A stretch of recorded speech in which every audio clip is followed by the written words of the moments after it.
وَيَسْأَلُونَكَ عَنِ الرُّوحِ قُلِ الرُّوحُ مِنْ أَمْرِ رَبِّي وَمَا أُوتِيتُم مِّنَ الْعِلْمِ إِلَّا قَلِيلًا وَلَئِن شِئْنَا لَنَذْهَبَنَّ بِالَّذِي أَوْحَيْنَا إِلَيْكَ ثُمَّ لَا تَجِدُ لَكَ بِهِ عَلَيْنَا وَكِيلًا إِلَّا رَحْمَةً مِّن رَّبِّكَ إِنَّ فَضْلَهُ كَانَ عَلَيْكَ كَبِيرًا قُل لَّئِنِ اجْتَمَعَتِ الْإِنسُ وَالْجِنُّ عَلَىٰ أَن يَأْتُوا بِمِثْلِ هَٰذَا الْقُرْآنِ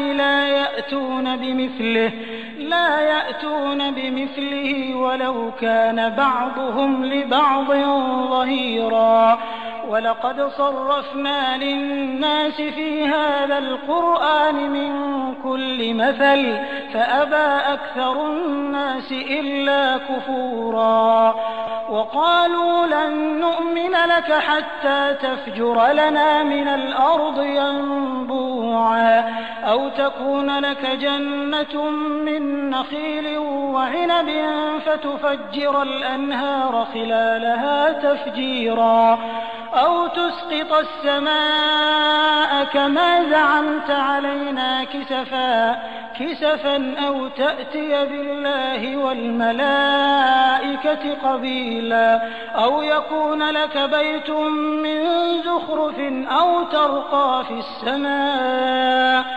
أَوْ تَرْقَىٰ فِي السَّمَاءِ وَلَن نُّؤْمِنَ لِرُقِيِّكَ حَتَّىٰ تُنَزِّلَ عَلَيْنَا كِتَابًا نَّقْرَؤُهُ قُلْ سُبْحَانَ رَبِّي هَلْ كُنتُ إِلَّا بَشَرًا رَّسُولًا. आणि तुम्हाला हे आत्म्यासंबंधी विचारतात. तुम्ही त्यांना सांगा की आत्मा तर माझ्या पालनकर्त्याच्या आदेशांपैकी एक आदेश आहे आणि तुम्हा लोकांना जे ज्ञान दिलं गेलं आहे ते फारच थोडं ज्ञान आहे. आणि आम्ही इच्छिलं असतं तर तुमच्यावर अवतरित केलेला संदेश म्हणजे वह्य परत घेतला असता.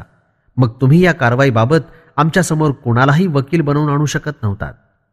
परंतु हे पैगंबर सल्लल्लाहु अलैहि वसल्लम, तुमच्यावर तुमच्या पालनकर्त्याची कृपा आहे आणि निश्चितच अल्लाहची तुमच्यावर फार मोठी कृपा आहे.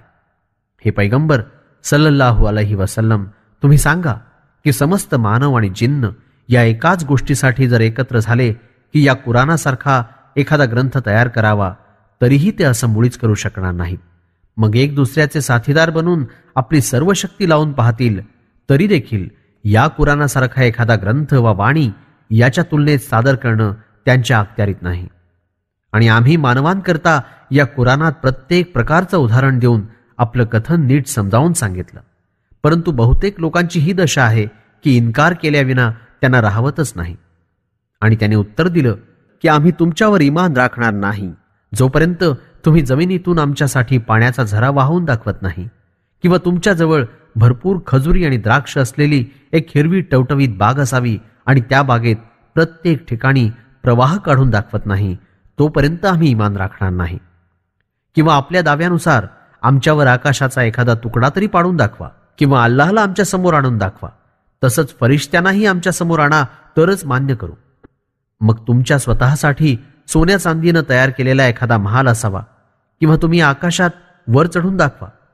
आणि हेही सांगून ठेवतो की तुम्ही आकाशात जरी चढून गेलात तरीही त्यावेळपर्यंत आम्ही ईमान राखणार नाही जोपर्यंत आमच्याकरता असा ग्रंथ घेऊन उतरत नाही जो आम्ही स्वतःच वाचून घ्यावा.